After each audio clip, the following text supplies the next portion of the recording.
Selamat datang di Safe School Talk, podcastnya sekolah aman. Aman sekolahnya, aman ngobrolinnya. Halo Sobat Safe School Talk, ketemu lagi di episode 3 bersama saya Sarwijaya dari Yapika. Dan hari ini kita akan membahas yang mungkin cukup viral ya. Oh, udah sangat viral sebenarnya nih, udah sangat viral. Tentang makan bergizi gratis, anggaran fantastis, realitas tragis. Nah, sebelum kita masuk ke ngobrol-ngobrol kita hari ini, ada satu video yang mungkin bisa kawan-kawan lihat. Silahkan.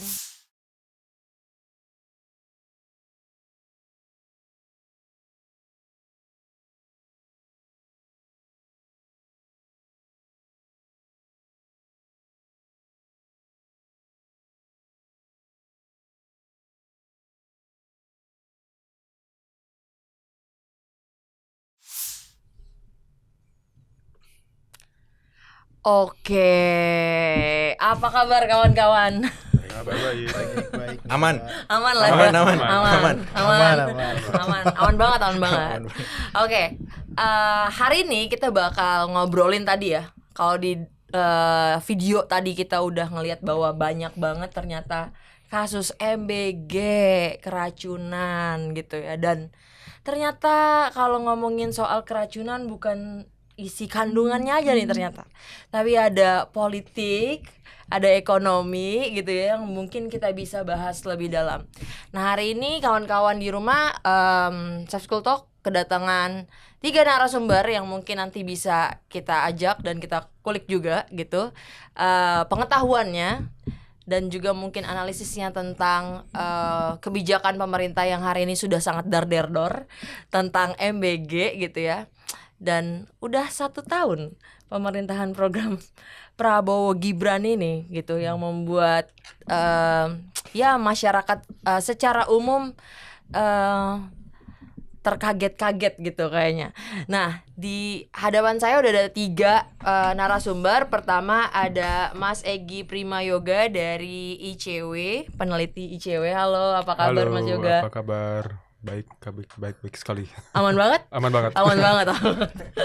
Kemudian ada Mas Nailul Huda, Direktur Ekonomi Digital Celios. Apa kabar, Mas? Aman, Mbak. Aman. Bener ya, aman ya? Aman, bener. Karena di sini Bang aman kan kita kan. Iya. Protes adalah hak, harusnya aman. Kemudian ada Mas Hardi selaku program koordinator GRIPS Yapika. Selamat datang Mas Hardi. Aman banget. Aman banget lah ya.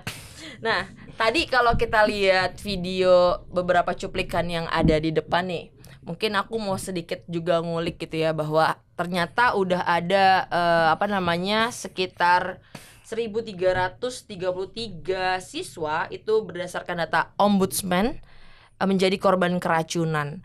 Dan pasca itu udah banyak gerakan-gerakan yang juga turun ke lapangan gitu. Udah turun ke ke BGN juga kemarin, ke DPR gitu, ibu-ibu dan seluruh elemen masyarakat melakukan protes yang besar-besaran gitu ya, karena ternyata korbannya udah banyak. Tapi ternyata statement presiden kita juga cukup membagongkan, karena ya itu kan cuma berapa persen, itu pasti salah pencernaan begitu. Nah, saya mau tanya ke Mas Egy dari ICW yang mungkin bisa lebih sebenarnya ini temuan-temuan dari teman-teman ICW soal MBG ini sampai akhirnya kayaknya susah banget nih untuk dicabut gitu ya kebijakannya itu. Kira-kira teman-teman dari ICW menemukan temuan apa sih soal MBG ini? Temuannya tidak aman. Temuannya sangat tidak aman. Iya, saya dari tadi lihat videonya agak mikir panjang ya. Ini kok kayaknya masalahnya banyak banget gitu soal MBG ya. Ada soal anggaran lah, ada soal keracunan lah, banyak banget gitu ya. Bahkan tadi apa katanya COVID disamakan dengan COVID akan disampaikan. Benar. Ya kalau ada keracunan akan disampaikan gitu ya. Tapi gini, yang mau saya sampaikan adalah kami sempat melakukan pemantauan langsung ke lapangan di daerah Jakarta, dan itu dilakukan ketika awal-awal program ini dilaksanakan. Itu kalau nggak salah bulan Maret atau April gitu ya. Program ini baru 1 atau 2 bulan. Dan ketika kami berangkat ke lapangan, kami betul-betul berangkat dengan pemahaman yang sebetulnya boleh dikatakan minim. Tapi kami tidak bisa menyalahkan diri sendiri. Kenapa? Karena memang secara perencanaannya program ini udah nggak jelas gitu ya. Kita nggak tahu peraturan yang mendasari program ini berjalan seperti apa, tanggung jawab siapa dan lain sebagainya. Akhirnya kami memutuskan, udah deh kita turun aja ke lapangan, kita lihat masalahnya apa. Ketika kita turun, masalahnya banyak. Itu padahal baru 2 atau 3 bulan gitu ya. Kita menemukan misalnya ada curhatan guru yang dapat beban tambahan karena apa namanya harus memastikan memberikan makanan ke siswanya gitu ya. Harus dicek dulu. Itu harus dicek dulu gitu ya. Atau juga ada sekolah yang belum kebagian, ada juga masalah kualitas makanannya gitu ya yang sekarang makin banyak kita dengar ceritanya, dari awal sudah terlihat gitu ya. Dan juga kehadiran misalnya pihak-pihak yang memang nggak punya relevansi, misalnya ada TNI di sekolah yang dikatakan ya untuk melihat gitu ya, untuk memantau si program ini berjalan. Tapi buat kami ini buat apa gitu ya? Buat jagain tempatnya, Mas. Tempat makannya kan suka mungkin, hilang. gitu ya. Ya mungkin bisa jadi. Tapi kita masa makan gitu. Betul, mungkin. Ya. Nah dari situ, ketika pemantauan awal itu kami lakukan, kami sudah beranggapan udah ini program nggak akan beres ke depannya. Selesai kami turun lapangan, muncul cerita soal keracunan dan lain sebagainya. Berarti itu bahkan sebelum dar-der belum. Keracunannya Jadi, udah teman-teman udah di ketika lapangan. kami launching, kasus keracunan muncul sedikit-sedikit. Yang entah kenapa kayaknya pemberitaannya nggak banyak juga ketika itu. Tapi kemudian makin banyak dan itu nggak bisa dibendung lagi rasanya gitu ya. Nggak bisa kita hiraukan lagi. Nah, kita lihat belakangan misalnya bulan September, akhir September teman-teman JPPI nyatatnya bahkan bukan cuma 1.000 atau 2.000, 10.000 lebih gitu ya. Dan kayaknya kalau sekarang mungkin akan bertambah lagi kalau ngelihat datanya di lapangan gitu ya. Ya bagi kami di sini kita melihatnya kalau ada korban keracunan dan lain sebagainya itu sebetulnya adalah buah dari tata kelola yang bermasalah. Kenapa tata kelolanya bermasalah? Karena memang ini adalah program yang dilaksanakan, dipaksakan akibat adanya ambisi dari pemerintahan yang saat ini. Gitu. Itu yang kami lihat pertama-tama. Gitu mungkin. Nah, ambisi ini kan ada sesuatu nih Mas. Ambisi ini kan pasti ya apa nih sebenarnya yang lagi mau kejar sama pemerintah gitu. Targetnya apa sih, mau ngapain sih gitu. Secara politik dan kebijakan ada apa sih sebenarnya gitu. Iya, betul. Ini kalau kita ingat ke tahun 2024, kampanye pemilihan presiden. Memang Prabowo waktu itu menjanjikan akan adanya program makan siang gratis. Dulu namanya bukan MBG, belum MBG, masih makan siang gratis. Dan itu rasanya menjadi salah satu janji kampanye yang mudah ditelan oleh banyak populis orang gitu ya. Karena itu kebijakan yang yang dianggap bisa menguntungkan warga-warga yang mungkin kesulitan untuk bahkan makan sehari-hari gitu ya. Bayangin kalau misalnya kita dapat makanan, dijanjikan kita makan siang gratis selama seminggu, kan lumayan. Siang 10.000, wah kita bisa ngehemat nih 10.000 selama 30 hari, udah berapa tuh gitu ya. Untuk orang yang membutuhkan kan lumayan gitu ya. Nah dari situ kita bisa melihat, udah ada nih niat Prabowo untuk memberikan janji makan siang gratis. Kejadianlah akhirnya di bulan Januari 2025 kemarin program ini pertama kali diimplementasikan. Tapi yang terjadi selain tadi keracunan dan lain sebagainya, kita akhirnya menduga ini kayaknya program bukan cuma masalah, niatnya untuk memberikan kebaikan bagi warga-warga yang kesulitan makan dan lain sebagainya, tapi kok kayaknya ada hal yang disengaja untuk memberikan manfaat kepada orang-orang atau pihak-pihak tertentu gitu ya. Siapa tuh? Itu misalnya sensor enggak? Itu misalnya orang-orang yang enggak. Saya enggak akan nyebut nama, tapi cerita soal itu kan udah ada ya. Cerita soal itu udah ada juga. Teman-teman Tempo misalnya udah pernah ngungkap bagaimana sebetulnya kebijakan ini juga dianggap sebagai cara untuk menguntungkan kroni-kroni. Kroni-kroni itu adalah orang-orang dekatnya, orang-orang dekat pemerintahan yang sekarang untuk kemudian mendapatkan manfaat dari situ. Bisa manfaat materi atau yang lainnya gitu ya. Nah, kami juga ikut telusuri lagi kemudian setelah Tempo, setelah juga pemantauan lapangan yang yang tadi sudah kami lakukan. ternyata kami menemukan ada pihak-pihak lain yang juga dapat keuntungan. Kalau Tempo bilangnya kroni-kroni, ternyata di luar kroni-kroni juga ada yang lain. Misalnya elit politik level nasional dan level daerah gitu ya. Itu kami temukan juga, dan rasanya ini dilihat sebagai politik patronase. Ini agak berat nih bahasanya mungkin ya. Politik patronase itu Politik patronase adalah misalnya saya sebagai pemerintah yang punya wewenang memberikan sesuatu kepada orang-orang tertentu, pihak-pihak tertentu, supaya mereka nantinya bisa mendukung pemerintahan saya di masa kini, atau mungkin nanti ketika kita mau maju lagi di dalam pemilu berikutnya, gitu. Jadi gak apa-apa Mas ya, kita harus menjelaskan ke ini karena ini ditontonnya sama anak sekolah juga. Betul, gitu. itu patronase namanya gitu ya. Ya memang tidak dalam pengertian korupsi yang nangkep orang dan lain sebagainya, tidak dalam pengertian hukum, tidak, tapi juga ini praktik koruptif sebetulnya gitu.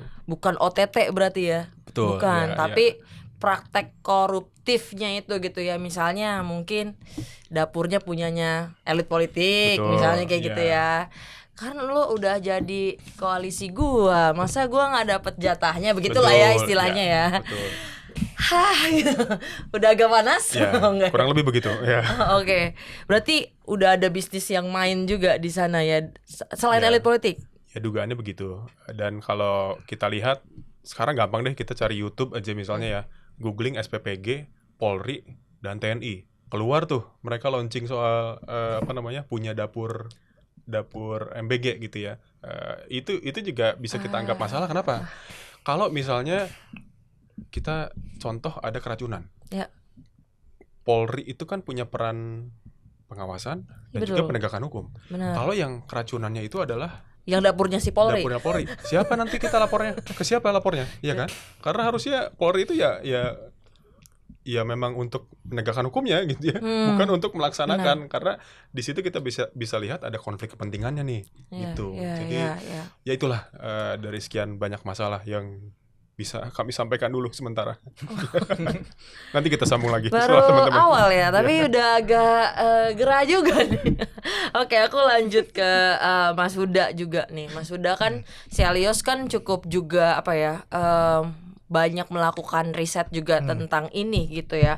Dan sebenarnya dan mungkin Mas Huda bisa bercerita soal tadi ada anggaran, sebenarnya ada tindakan koruptif. Pasti di situ ada uang yang nggak cukup dikit tapi besar, dan uangnya itu biasanya kan berasal dari APBN, dan kita tahu bahwa MBG juga berasal dari dana APBN, yaitu mungkin bisa potongannya juga dari pajak kita kan, pajak kita gitu ya. Mungkin Mas Huda bisa bercerita sedikit soal tepat apa enggak sih MBG sebagai solusi untuk mewujudkan generasi emas.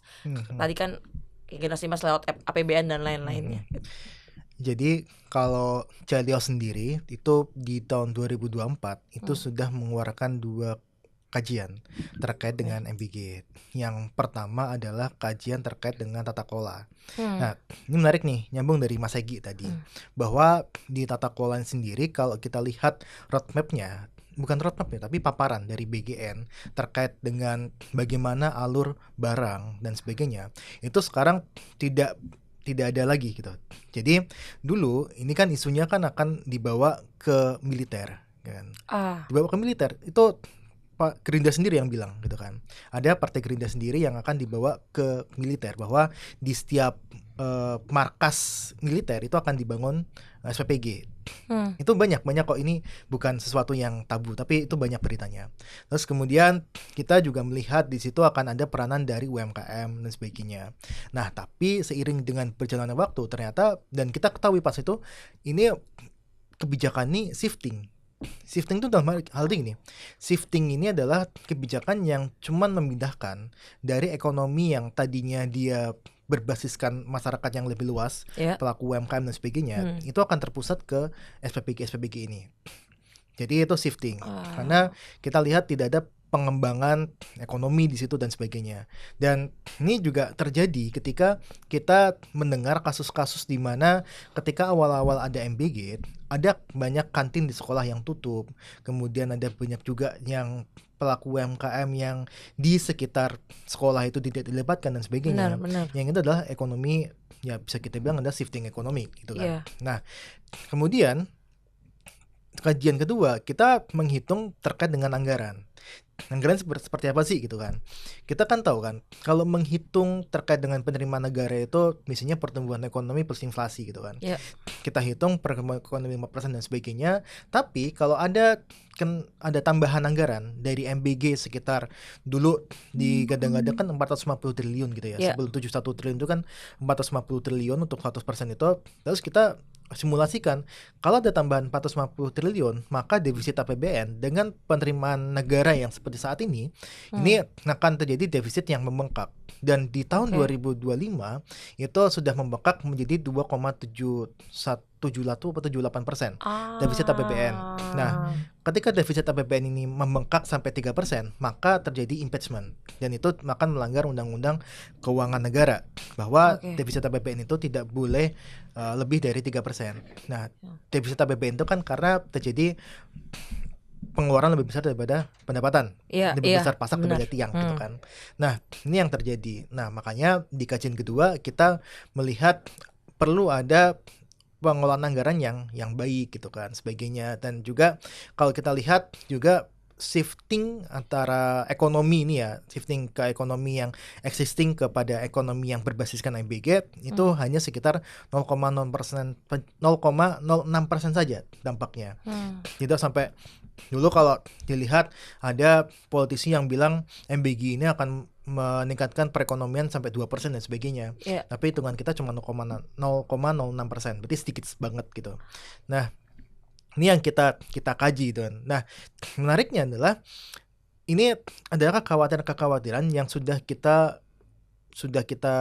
kaji di tahun 2024. Bahkan sebelum Prabowo dilantik itu kita sudah mengkaji itu gitu kan. Dan inilah yang kita khawatirkan terjadi di tahun ini atau tahun depan. Ini seperti bom waktu ketika kita bicara mengenai anggaran, kita bicara mengenai tata kelola dan sebagainya. Dan itu lagi yang terjadi di tahun 2025 ini mungkin nanti kita bisa diskusikan adalah tiadanya tadi Perpres. Mas Agi tadi menyampaikan tidak ada aturan hukum yang kuat. Perpres itu belum ada. Tapi programnya udah ada duluan. Nah, yang ada itu adalah PP terkait dengan BGN. Itu BGN ada. Tapi Perpres mengenai MBG itu belum ada. Nah, ini yang mungkin teman-teman ICW yang lebih inilah. Apakah memang nanti dari sisi program ini ketika ada masalah, ketika tidak ada Perpres, siapa yang akan bertanggung jawab itu tidak ada sama sekarang. Apakah dari sisi BGN-nya? Tapi BGN itu di situ cuman menjelaskan terkait dengan peningkatan gizi nasional, bukan bertanggung jawab terhadap program MBG secara langsung. Karena Perpres MBG ini belum ada. Nah, inilah yang kita khawatirkan gitu kan. Terus kemudian kalau kita lihat dari sisi anggaran pun akhirnya anggaran akan lari kemana-mana gitu kan.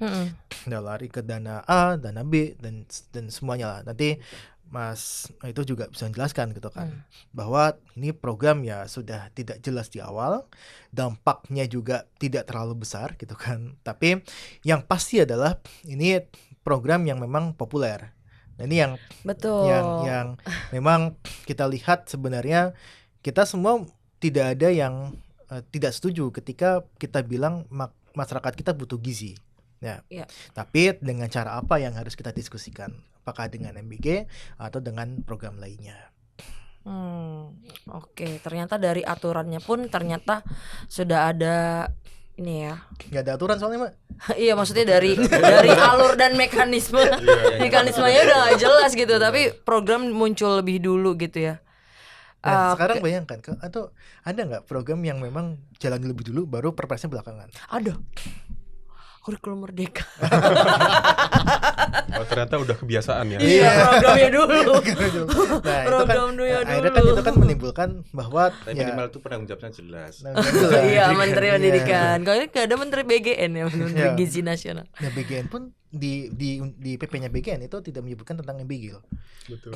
Ya, sama sekali nggak disebut gitu ya. Itu juga jadi masalah sebetulnya, gimana kalau kita lihat dari tata kelola yang baik gitu ya, harusnya kan ada kepastian mengenai transparansi dan akuntabilitasnya.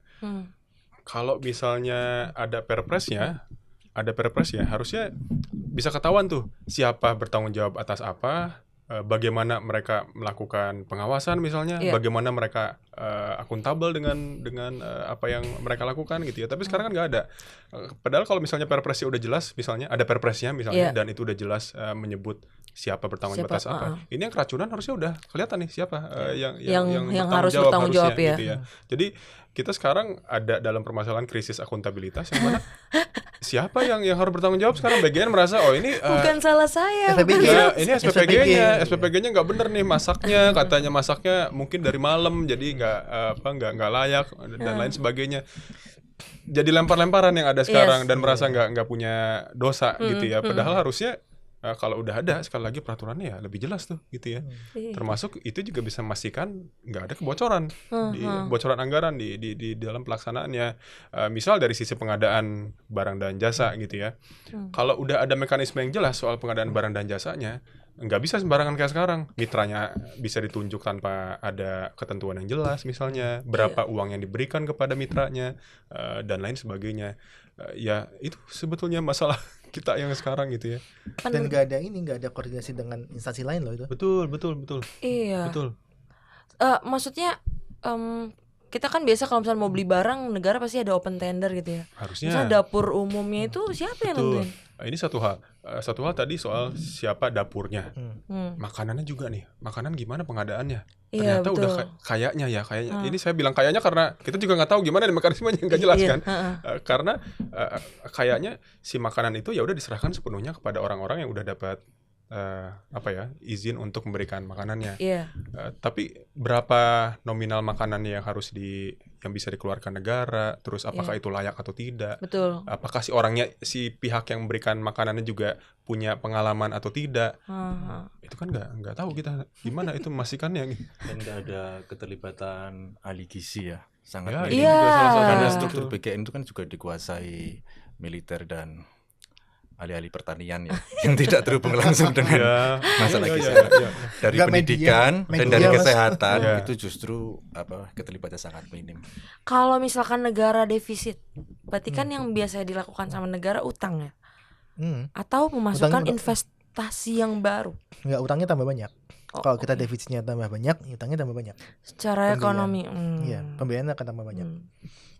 Itu kuncinya. Makanya kita pada itu kita dalam survei juga itu kita menolak dengan adanya pembiayaan lewat hutang. Ya, itu yang kita tolak gitu kan. Padahal kan berapa kali kan Prabowo kunjungan ke luar negeri gitu kan. Ini mau bantu nih sebagainya. Bantunya apa dulu? Kalau utang ya sama aja dong gitu kan. Nah, itu bantuan luar negeri. Iya, bantuan luar negerinya utang sama aja dong untuk MBG. Karena MBG ini dia dampaknya akan dirasakan itu baru mungkin kalau benar ini kan investasi jangka panjang kan, investasi SDM kan, itu baru didapatkan mungkin 2035 sampai 2045 baru kita bisa merasakan dampak positifnya, produktivitas anak meningkat kalau dilakukan dengan benar dan sebagainya gitu kan. Walaupun itu juga jangka panjang gitu kan, tapi pembayaran hutangnya jangka pendek. Itu kan yang kita hindari gitu. Tempatnya tahun berapa Mas? 2045 sampai 2045. Indonesia Mas. Iya, itu kan kalau SMA-nya kalau benar ya. Kalau benar. Tapi dicengin enggak sih sama negara lain? Buat apaan minjem duit? Buat makan. Ya. Tunjangan DPR mau dinaikin. Buat makan susah. Oke. Ini aku balik ke Mas Ardi nih. Mas Ardi kan juga salah satu koordinator yang juga menaungi program Sekolah Aman di Yapika gitu ya. Mungkin juga dan juga mungkin juga menganalisis dampak lebih jauh soal MBG di anggaran pendidikan gitu. Hari ini kan Yapika juga mendorong bahkan hal yang paling harusnya dilakukan sama negara gitu ya untuk membangun sekolah yang layak dan aman. Itu sampai hari ini berapa ruang kelas Mas Ardi kemarin data dari Yapika yang belum ada. Dan mungkin sebelum ke situ ya ingin mengulang sedikit juga terkait dengan desain kebijakan MBG begitu kan. Tadi kan di awal memang dia berangkat dari janji kampanye begitu kan untuk menggait suara massa begitu, dan kemudian ketika sekarang diletakkan menjadi kebijakan nasional seakan-akan ini kebijakan lintas begitu ya. Tapi membuat kebijakan lintas itu kan kita juga perlu mengenali masalah yang sama kemudian ketemu strategi yang sama begitu. Nah, identitas MBG sebagai kebijakan ini kan nggak jelas begitu kan.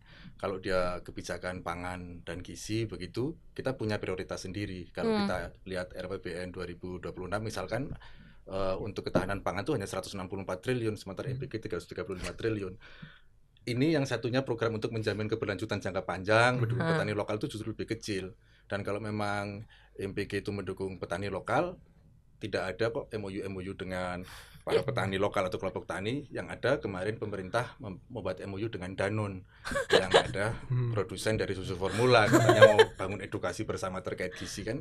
Kita sudah tahu lah ya kira-kira arahnya kemana kan. Sudah semakin banyak juga MBG yang memberikan susu ya di luar ini. Kalau ini kebijakan kesehatan misalkan, intervensi spesifik gizi, masalah apa yang ingin diatasi begitu kan. Kalau ini stunting sudah lewat masanya begitu kan. Kemudian kalau ini misalkan kita ambil lah Jakarta misalkan, Jakarta Timur itu angkanya sekitar 200 berapa ribu lah pelajar yang sudah mendapatkan MBG. Prevalensi atau persentase siswa kurus anak SD di Jakarta Timur itu hanya sekitar 6-7%. Sementara yang overweight dan obesitas itu 27% anak SD. Dan SMP itu 24% yang obesitas begitu kan. Bukan berarti bahwa siswa obesitas tidak membutuhkan edukasi tentang gizi berimbang lewat contoh makanan itu ya, tapi adalah intervensi lain yang lebih tepat, lebih bijak begitu ya. Karena Kementerian Kesehatan bareng UNICEF kan juga tahun lalu merilis tentang aksi untuk penanganan obesitas. Ada soal edukasi, peningkatan aktivitas fisik dan macam-macam lah rekomendasinya. Yang nggak ada MBG di situ gitu kan. Nah terakhir ini tadi dia masuk ke pendidikan. Kalau ekonomi tadi udah dijelaskan ya, pertumbuhannya sekitar 0,00. Kalau itu memang kebijakan ekonomi nggak masuk itu ya.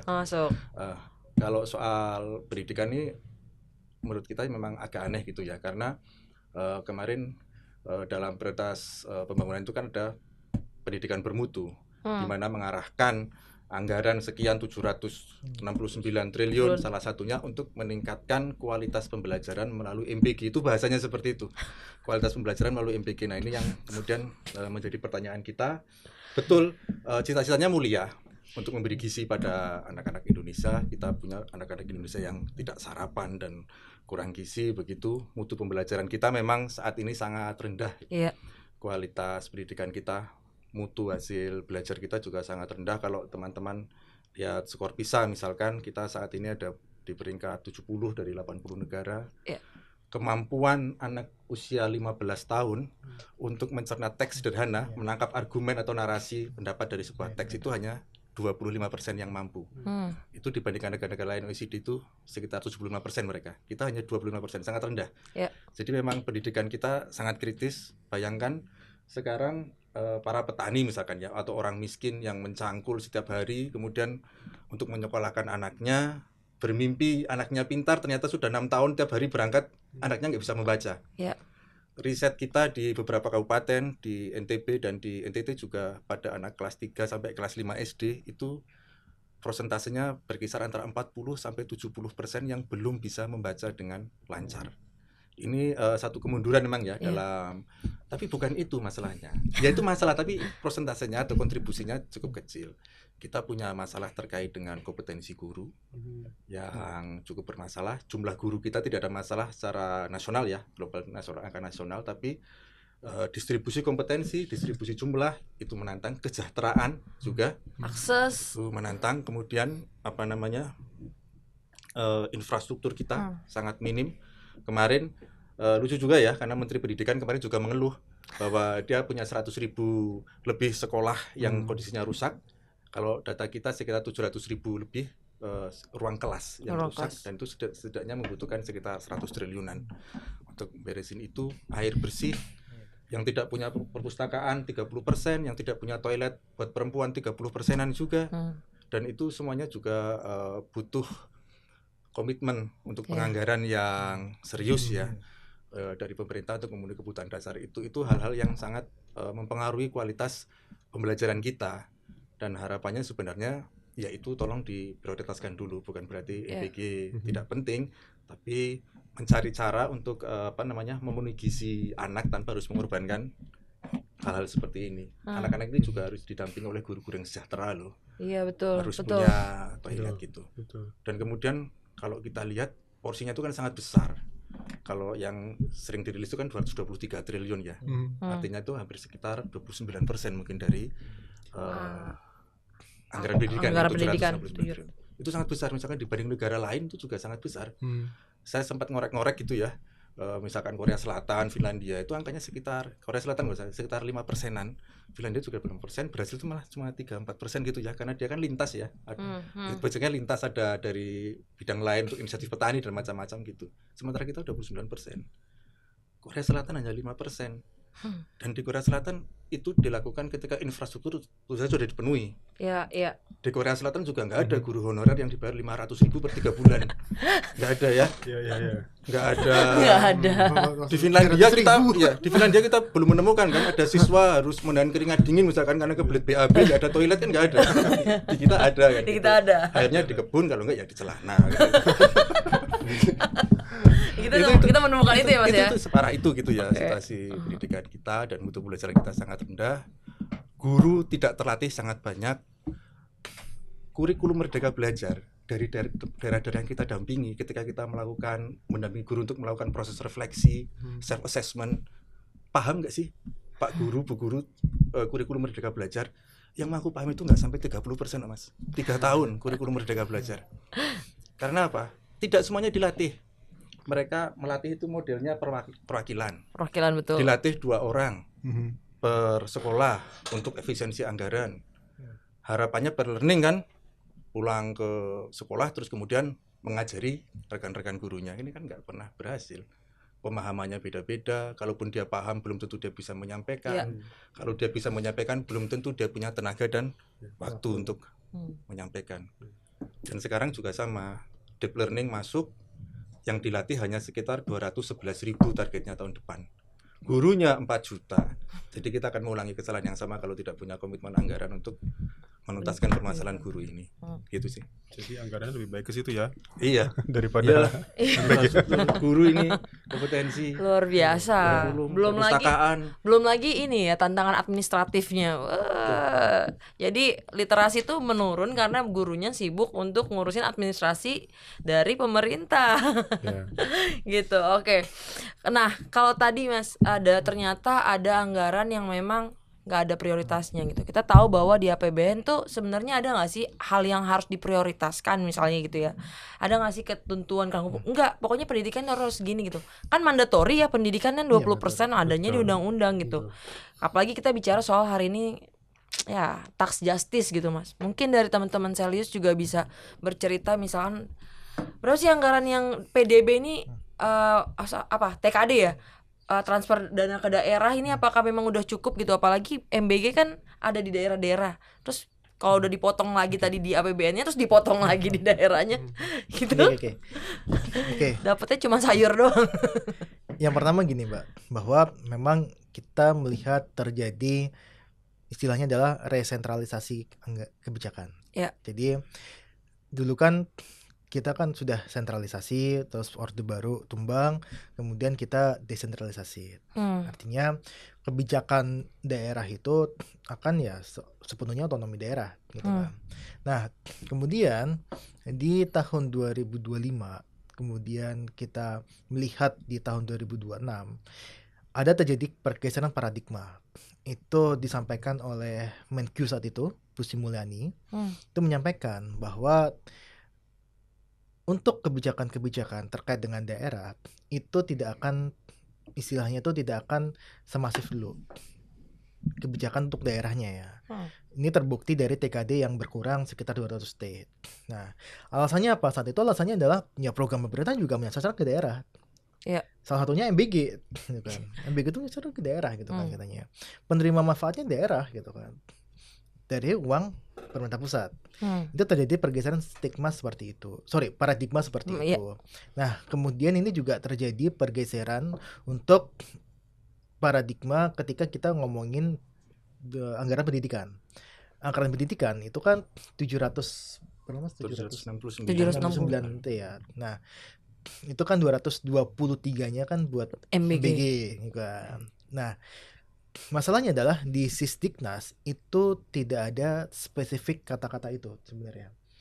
Dan di Sisdiknas pun itu kan juga tidak, tapi itu dia di MK kalau salah ya, di MK kan untuk bisa ke Tendik. Di Sisdiknas yang awal tuh ternyata saya lihat tuh itu dia tidak bisa ke Tendik, tapi di MK kan tahun 2012 2011 saya lupa ini ya, itu ternyata sudah bisa untuk ke dana pendidikan, dana pendidikan itu. Nah sekarang itu digunakan lagi untuk MBG. Nah karena Kementerian Keuangan saat itu Sri Mulyani bilang bahwa ini penerima manfaatnya adalah anak sekolah. Ya. Which is itu kalau dibedah lagi dana pendidikan tuh 3 sasarannya, anak sekolah, Tendik sama infrastruktur, ya kan. Nah makanya anak sekolah bisa dong kita anggap sebagai MBG gitu kan. Padahal kita udah ingatkan gitu kan, di tahun 2024 jangan menggunakan dana pendidikan.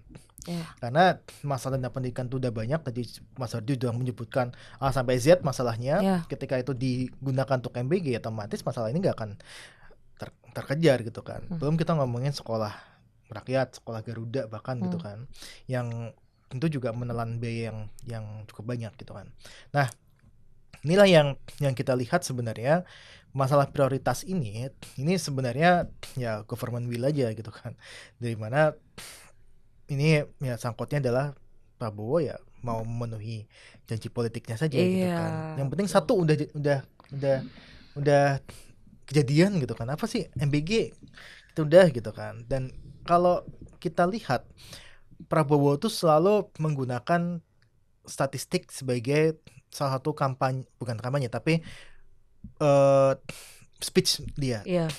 Kita di pertengahan tahun itu disampaikan udah sekian juta penerima manfaat. Kemarin Agustus 25 juta penerima manfaat. Walaupun kita tahu itu kan kuantitatif ya. Yang kita kejar adalah kualitatifnya. Kualitasnya seperti apa? Kualitas dari apa yang diberikan oleh negara dalam MBG ini kepada masyarakatnya seperti apa gitu kan. Nah ini yang kita lihat nggak ada pembahasan seperti itu, dan kita akhirnya melihat bahwa dalam hal ini memang ketika pemerintah sudah menetapkan MBG sebagai salah satu program cepat ya, kita kan MBG itu masuk dalam 8 program cepat Prabowo Gibran misalnya, BHTC loh namanya. Nah itu masuk di situ, dan mau nggak mau memang Presiden Prabowo keinginannya ya ngasih makan masyarakat, anak-anak gitu ya. Ngasih makan anak-anak gitu kan, nggak peduli kualitasnya seperti apa, buka dulu SPPG-nya, yang penting bisa berjalan. Dan kesalahannya adalah sertifikasi akhirnya terabaikan. Sertifikasi kebersihan, ahli gizi, tadi kalau sampaikan sebenarnya ahli gizi itu ada setiap SPPG itu ada ahli gizi. Oh ada berarti ya? Ada, tapi SPPG-nya yang muda, yang belum berpengalaman. Iya betul. Kalau di syaratnya ada, di syarat setiap SPPG itu ada ahli gizi.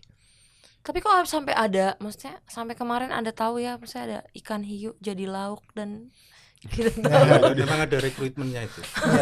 Iya. Ada rekrutmennya, ada rekrutmennya. Betul yang saya sampaikan. Anak muda, fresh graduate, yang dia nggak punya pengalaman dan sebagainya, yang pada akhirnya ini seperti program dipaksakan. Yang penting jalan dulu gitu kan. Masalah mau ada masalah seperti keracunan dan sebagainya itu proses belakang lah gitu. Yang penting ada dulu. Dan akhirnya apa? Akhirnya ini membuat yang kita takutkan adalah distrust kan, kebijakan publik itu kan distrust kan sebenarnya kan, masalah utamanya kan, bukan tantangan utamanya kan distrust kan. Nah kalau ketika distrustnya ini meningkat, masyarakat akhirnya banyak yang menolak MBG. Ya kan. Bukan masyarakat cuman di koalisi ya, tapi ibu-ibu wali murid juga sudah menolak. Dan ini yang berbahaya. Ketika ada penolakan dari masyarakat, akhirnya program ini nggak akan berjalan. Ketika nggak akan berjalan secara optimal, maka yang terjadi adalah masalah berikutnya. Apa coba? Sampah. Food waste. Banyak yang akhirnya nggak dimakan, terbuang sia-sia. Bukan masalah baru food waste sih kan. Walaupun ya bisa kita bilang ya kenapa ditolak ya, anak-anak masalah keracunan itu kan masalah fatal. Dan kalau dibilang Prabowo bilang cuma 0,0 sekian gitu kan. Yang keracunan itu juga salah, bukan cuma komunikasi tapi kebijakan publiknya juga salah gitu kan. Satu kejadian keracunan itu sudah fatal. Apalagi ini ada 12.000 kasus nggak salah ya. Itu kasus sudah keracunan gitu kan. Dan awal Oktober itu. Iya, dan ini yang kita kecewa juga kan ketika Prabowo bilang itu hanya angka, padahal ini menyangkut nyawa. Yang ini yang kita protes, yang pada akhirnya kita protes dan kita sampaikan bahwa harus ada moratorium program. Secara ekonomi nasional juga kan mempengaruhi karena sekarang tuh harga bahan pokok makanan pada naik karena rata-rata dapurnya kehabisan. Ya, demand full inflation. Demandnya. Demand full inflation pasti ada. Tapi itu tergantung stok ya. Kalau pemerintah bisa mengatur stok dengan baik, sebenarnya tidak ada masalah. Tapi kalau stoknya bermasalah, demand pool-nya dia naik dengan adanya program MBG, ya itu pasti akan menimbulkan inflasi. Itu sebenarnya itu sebenarnya hal yang sederhana yang sebenarnya pemerintah juga sudah tahu, tapi nggak dilakukan gitu kan. Saya tadi pas Mas Huda bilang soal sertifikasi kebersihan dan lain sebagainya, jadi inget nonton film. Ada film namanya The Bear, itu soal restoran gitu ya. Jadi si restoran itu untuk mendapatkan license untuk buka restorannya itu ketat banget di Amerika itu ya, bukan di Indonesia sayangnya. Dan itu ketat, dan kalau misalnya tidak lolos, ya udah mereka udah harus tutup gitu ya. Artinya apa? Mereka punya keharusan untuk melindungi warganya gitu ya, agar tidak keracunan misalnya dari restoran private bahkan. Nah, ini adalah makanan yang disediakan oleh negara, oleh state gitu ya, tapi nggak ada jaminan sama sekali bahwa makanan ini sehat untuk warganya gitu. Itu lebih besar masalahnya buat saya, bahwa pemerintahnya sama sekali nggak peduli sama kesehatan warganya, bahkan bisa nyawa loh gitu ya. Kalau tadi Prabowo bilang bahwa ini hanya sekian persen dari MBG, satu aja udah masalah, apalagi sampai 10.000 lebih gitu ya. Kok bisanya bilang begitu? Artinya apa? Itu mencerminkan logika yang koruptif buat saya gitu ya, bahwa logiknya harusnya nggak begitu. Ini manusia keracunan satu aja udah masalah, dan itu disebabkan oleh negara gitu. Kan masalah gitu ya. Terus saya jadi kepancing juga tadi bicara soal lebih terpusat gitu ya, lebih centralized. Ini saya nyium bau-bau masa lalu gitu ya, bahwa kebijakan itu jadi sentralistik di pusat. Sementara dulu 98 kita ada reformasi, itu kan salah satu tuntutannya adalah desentralisasi. Otonomi daerah seluas-luas ya, desentralisasi semangatnya gitu ya. Tapi kok sekarang malah balik lagi gitu. Itu masalah juga sebenarnya. Gitu. Itu sih. Podcast aman. Aman banget. Benar. Mas Ardi yang udah mulai deg-degan. Nanti bisa disensor. Ya aman kok, aman. Iya.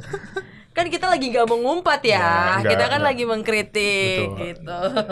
Jadi soal anggaran juga ya. Tadi saya bicara soal anggaran, ini kalau kita ingat flashback ke bulan Februari, itu kan ada pemangkasan anggaran. Iya, betul Kan? Disebutnya efisiensi, tapi kalau kami lebih senang menyebutnya pemangkasan gitu ya. Pemangkasan anggaran dipotong sana sini, termasuk ke tadi transfer ke daerah gitu ya.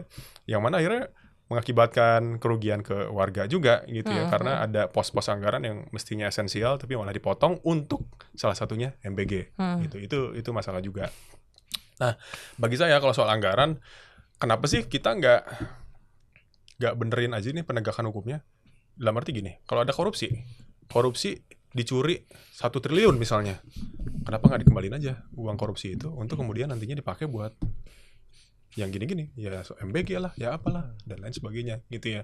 Bukan justru memangkas anggaran dengan sembrono, motong sana sini, terus kemudian dinikmati oleh ya kita tahu siapa gitu. Mungkin prosesnya udah ada ya, kayak di lelang-lelang tapi kan masih HP, mobil, tapi kan kita nggak tahu duitnya dibalikin apa enggak gitu. Betul, seberapa besar juga uang yang dicuri dan oleh si koruptor gitu ya, lalu kemudian dikembalikan ke negara mengembalikannya, kita nggak tahu tuh presentasinya gimana. Harusnya kan semangatnya ke sana gitu ya, daripada motong anggaran sana sini dan kemudian orang jadi rugi gitu. Oke, aku mau ke Mas Hardi nih. Mas Hardi, sebenarnya ada nggak sih model? Ya kita tahu ya, maksudnya di kita kan di Yapika juga menemukan ya banyak anak yang memang kurus-kurus gitu ya, di yang memang jarang sarapan gitu ya. Kayak saya.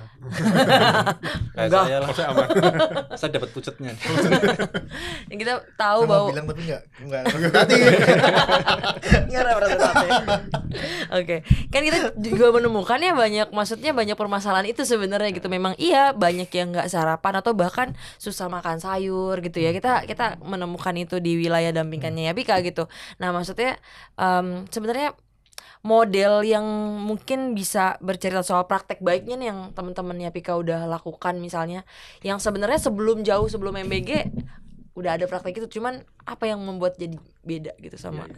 Sebenarnya kalau nggak salah beberapa hari yang lalu Pak Menteri Pendidikan itu sempat mengusulkan ya ke BGN untuk membangun dapur sekolah seperti itu. Artinya dia sebenarnya sudah mendorong agar manajemennya itu berbasis sekolah ya. Karena kan di kementerian juga ada istilah MBS kan, manajemen berbasis sekolah. Tapi kelihatannya juga direspon dengan tidak cukup baik ya oleh BGN. Katanya itu juga tidak menjamin bahwa keracunan tidak akan terjadi kalau diurus oleh sekolah. Padahal kalau kita lihat secara sepintas saja, kalau mengelola lebih kecil, otomatis quality control akan lebih terjaga begitu. Memang dorongan-dorongan seperti itu juga banyak disampaikan oleh banyak pihak ya, agar school base atau community base ini bisa diutamakan gitu kan. Yang pertama tadi terkait dengan permasalahan gizi ini kan berbeda-beda di masing-masing wilayah ya. betul. Tadi Mbak Sari bilang praktek kita misalkan dalam program sekolah aman itu kan misalkan kita punya pendampingan misalkan satu desa di Sumba Tengah begitu, yang memang konsumsi sayurnya itu minim gitu. Masalahnya apa ya, kan masalahnya nggak ada air. Nggak ada air karena di NTT itu debit secara keseluruhan airnya mencukupi, tapi karena infrastruktur distribusinya minim, jadi banyak wilayah yang tidak memiliki air, terutama di musim kering. Jadi ketika kita bekerja sama dengan PUPR dan macam-macam begitu, beberapa pihak kemudian mengambil air bawah tanah dari gua dan macam, ketika dialirkan warga-warga menanam sendiri dengan otomatis begitu kan. Itu salah satu contoh gitu ya. Artinya karena akar masalahnya apa ya, karena nggak ada air ya air gitu, batasi, dan kemudian warga bisa secara kolektif menyediakan gizi dengan mandiri gitu ya. Kemudian misalkan kita juga mengupayakan kebun-kebun gizi bersama sekolah dengan orang tua, dikelola bareng komunitas dengan pihak sekolah begitu. Memang masih dalam skala kecil gitu ya. Tapi sebagai sebuah model itu bisa dipromosikan gitu kan, tetap bisa, karena misalkan dengan modal 10 juta, 20 juta, ada 20 anak, 30 anak yang kemudian gizinya terpenuhi dengan lebih baik gitu. Pemerintah mendukung infrastrukturnya, modelnya, perhitungannya, peningkatan kapasitasnya bisa dilakukan oleh pemerintah desa dan bisa dilakukan secara bergotong royong begitu. Dan hasilnya juga ada beberapa sekolah misalkan di Sumba Barat, kemudian di Kupang, dan sekarang mulai berjalan di Kabupaten Bima itu ya punya konsumsi sayur mayur yang lebih baik, kadang hasilnya dijual untuk beli telur, beli apa ya, pemenuhan gizi ternyata berjalan kok begitu ya, manajemen berbasis sekolah ini gitu. Dan itu kan yang didorong banyak pihak ya, agar kegiatan-kegiatan ini bisa berbasis sekolah, berbasis komunitas, dengan melihat masalah dan potensi yang ada di mereka masing-masing gitu ya. Walaupun mungkin satu model tidak mudah bisa generik gitu ya, diterapkan di semua tempat, tapi community base ini, school base ini harus didorong lah begitu. Coba kalau programnya nggak buru-buru kan bisa nih dapat jadi pelajaran, iya nggak? Jadi kita udah bikin PMT mas, pemberian makanan tambahan ya, karena dulu istilah pemerintah itu makan bergizi gratis ini sudah kita praktekkan, walaupun tidak bisa tiap hari begitu ya. Tapi itu kita praktekkan dari kebun gizi. Yang kedua soal praktek di Yapika juga, nyambung dikit.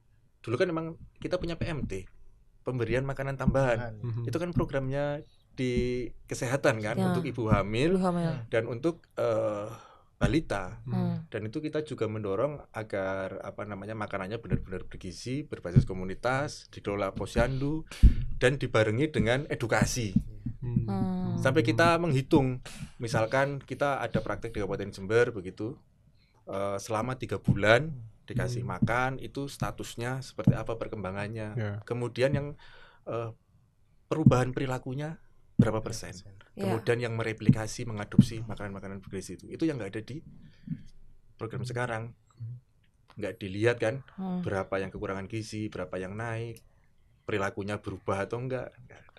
Iya, maksud saya tuh anggaran dibuang-buang tapi sebenarnya nggak menciptakan kemandirian ekonomi bagi rakyatnya gitu. Itu kan sebenarnya menurut saya itu pembodohan banget kan untuk selalu memberikan dana bantuan langsung.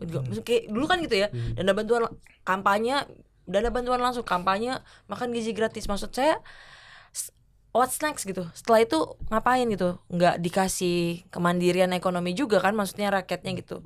Dan akhirnya selalu anggaran dibuang-buang untuk hal-hal apa ya, ini aja janji kampanye aja gitu. Dan itu kan lebih apa ya, lebih nggak membuat rakyatnya justru saling apa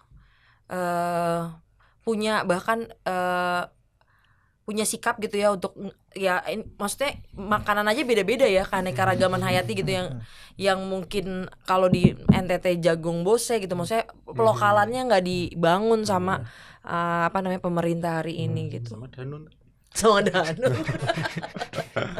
Itu juga kita sudah itu tuh Mas, sudah peringatkan di awal gitu kan bahwa nggak usah pakai susu segala gitu kan, karena kan kita kan juga masyarakatnya lebih banyak alergi terhadap laktosa kan. Ya, kita inilah nggak kompatibel lah sebenarnya kalau bahasa itunya.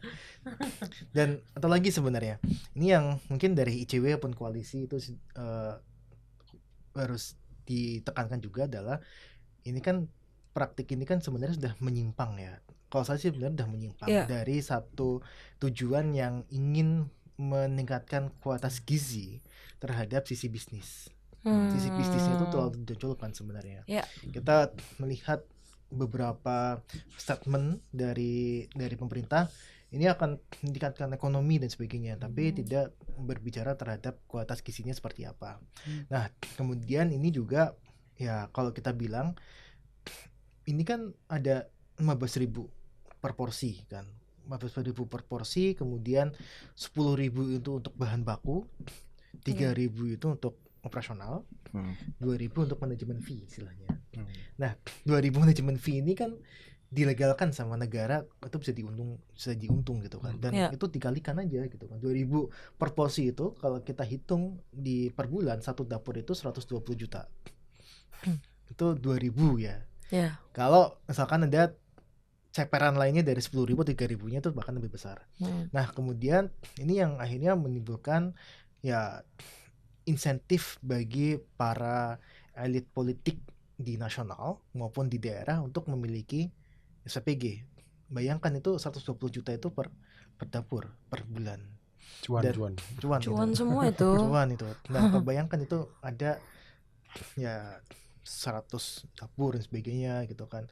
Bahkan kita juga sudah melaporkan ke KPPU terkait dengan penunjukan vendor.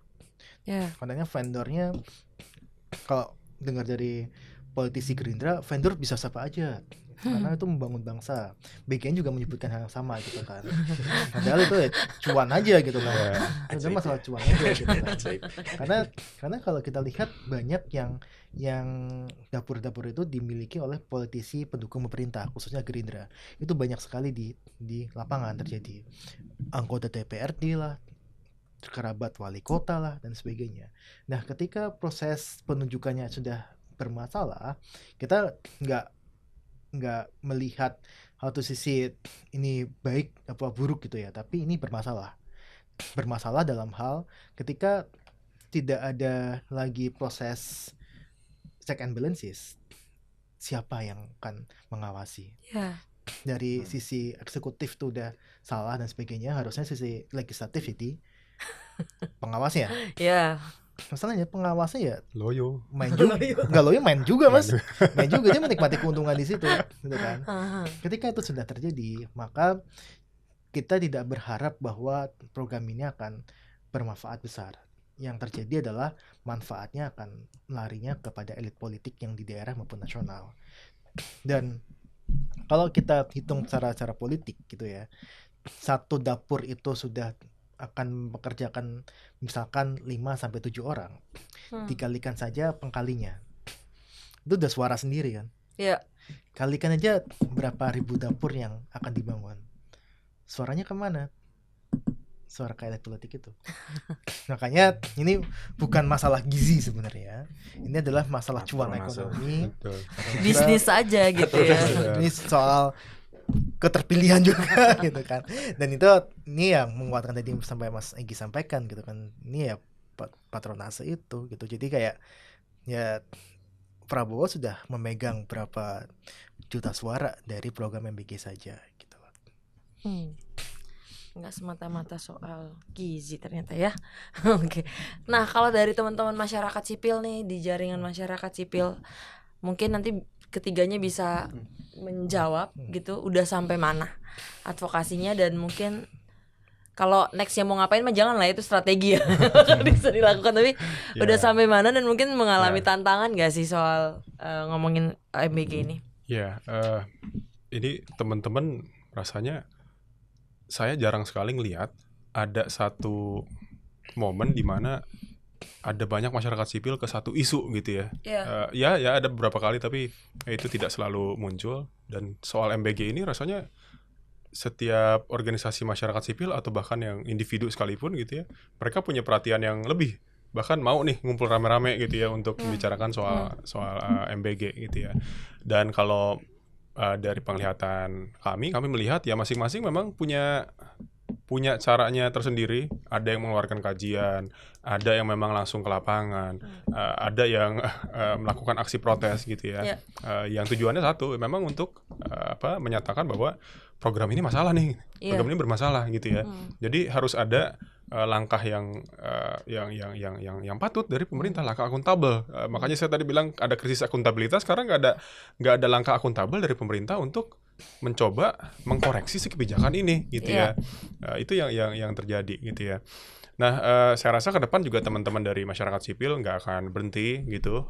Jadi masing-masing dengan caranya, entah ramai-ramai atau juga masing-masing di tiap lembaganya, tiap individunya tetap akan terus menyampaikan bahwa program ini nggak layak untuk dilanjutkan untuk sementara waktu paling tidak gitu ya. Karena udah banyak banget masalah yang terjadi dan diduga ini hanya menguntungkan ya pihak-pihak tertentu daripada kebaikan warga. Benar.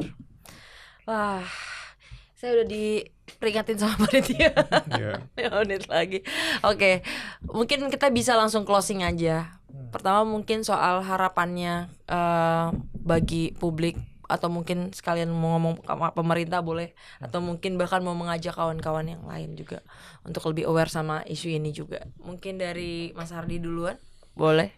Ya, kalau dari saya dari Yapika juga, saya pikir ya bahwa memang kita berharap kebijakan MBG ini dihentikan terlebih dahulu untuk dilakukan evaluasi total begitu ya. Kemudian tadi kalau ini sebagai satu kebijakan, kita tahu dulu masalah apa yang mau ditangani, strateginya seperti apa, targetnya siapa, kemudian cara ngukurnya bagaimana, itu juga perlu dilihat. Kemudian ketika mau dimulai lagi, otomatis kita ingin juga bahwa ini tidak kemudian menggunakan anggaran pendidikan dalam skala besar. Kalaupun digunakan dalam skala kecil tadi ya, persentase sangat kecil, karena memang dalam komponen biaya pendidikan, kalau lihat RUU Sisdiknas 2003 itu memang ada biaya personel atau kebutuhan yang dikeluarkan oleh orang tua atau anak untuk bisa mengikuti pembelajaran gitu ya. Tapi itu saja dalam proporsi yang sangat masuk akal. Begitu. Kemudian tadi alat ukurnya juga, akuntabilitas tata kelolanya, dan yang terakhir adalah harus berbasis sekolah dan komunitas. Itu supaya mereka yang tahu masalahnya, mereka yang ngelola, mereka akan tahu bagaimana memperlakukan anak-anak dengan program ini, mereka yang dekat dengan anak-anak sehari-hari gitu. Jangan memisahkan masalah ini dari mereka. Ini program pendidikan, kenapa yang ngurusin militer, guru-guru malah tidak ngurusin gitu sih. Oke.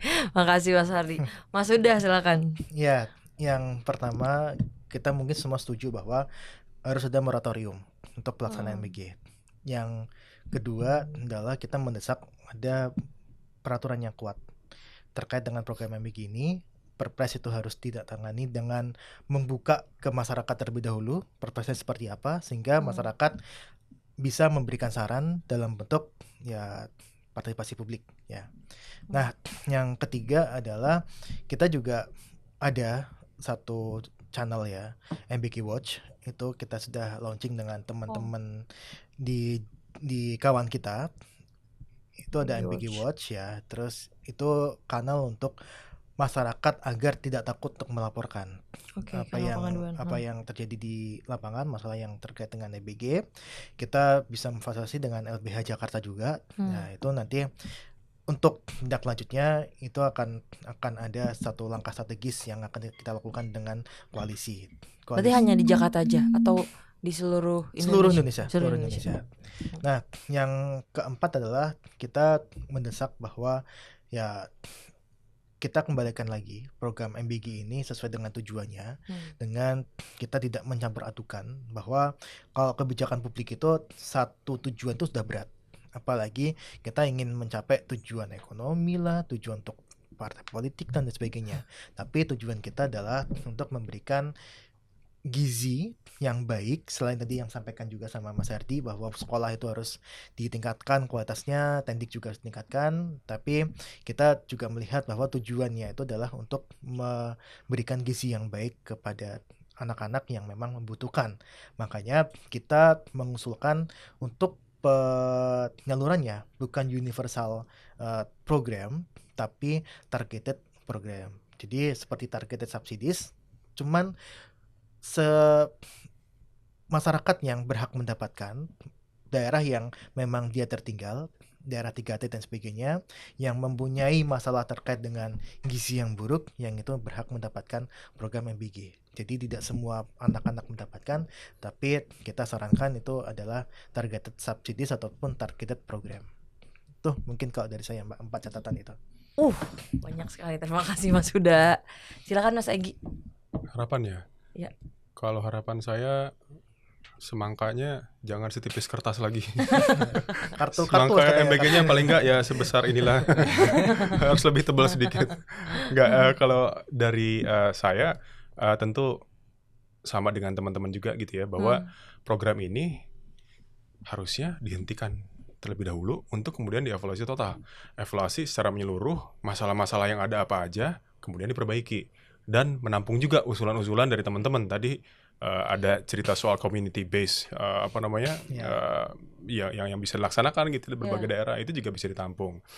Nah, yang lain lagi yang lebih penting adalah menurut saya bagaimana aspek pengawasannya juga harus diperketat lagi gitu ya. Aspek pengawasan ketika perancangan kebijakannya jelas, iya satu. Kedua juga dari aspek misalnya pengadaan barang dan jasa, yang mana itu juga masih banyak bolongnya dan ada banyak banget celah korupsinya gitu ya. Dan ketiga, pengawasan ketika di lapangan itu sedang dilaksanakan programnya gitu ya. Harus ada jaminan bahwa partisipasi publik, pengawasan eksternal sebagai pengawasan internal itu juga harus ada, termasuk pengawasan internal juga gitu ya, dari pemerintahnya seperti apa dan penegak hukum juga seperti apa. Jadi banyak kita kalau bicara soal harapan gitu ya, tapi paling tidak bagi kami yang urgent adalah soal itu gitu ya. Oke, makasih Mas Egy. Wah, ini kayaknya udah banyak banget tadi saya dapat insight juga nih, kawan-kawan yang ada di rumah juga yang menyaksikan mungkin bisa dapat analisa baru juga ya tadi, bahwa ternyata MBG ini bukan soal gizi semata gitu, tapi ada praktek bisnis juga yang dilakukan sama negara, yang seharusnya kalau bicara soal kebijakan itu yang baik, itu harusnya kebijakan yang benar-benar sesuai dengan kebutuhan rakyat, dan jangan menjauhkan kebijakan ini dari masyarakat gitu, karena kebijakan harus sangat partisipatif, terus juga harus banyak yang dievaluasi dari MBG ini. Mungkin bisa di stop dulu gitu ya, untuk bisa dievaluasi bersama dengan membuka keran demokrasi yang seluas-luasnya untuk masyarakat sipil yang lainnya untuk bisa berkomentar, mengkritisi gitu ya.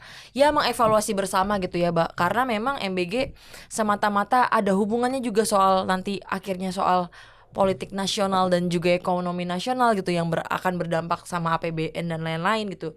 Jadi rasa-rasanya teman-teman yang di rumah juga sudah harus menyebarkan kritisismenya gitu. Mungkin ada ibu-ibu yang di rumah yang melihat misalnya kayak gitu ya, untuk bisa sebenarnya pemerintah melakukan A, B, C, D itu sebenarnya memang benar-benar buat masyarakat, atau memang ada udang di balik batu gitu ya. Jadi tetap kritis dan jangan takut untuk kritis gitu.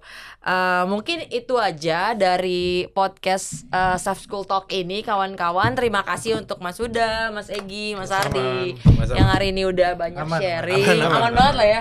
Aman banget, oke. Pulangnya aman kan? Mudah-mudahan aman. Tapi kan ini tayangin nanti. Tayangnya nanti dia dulu. Tayang gitu baru. Tayang gitu baru.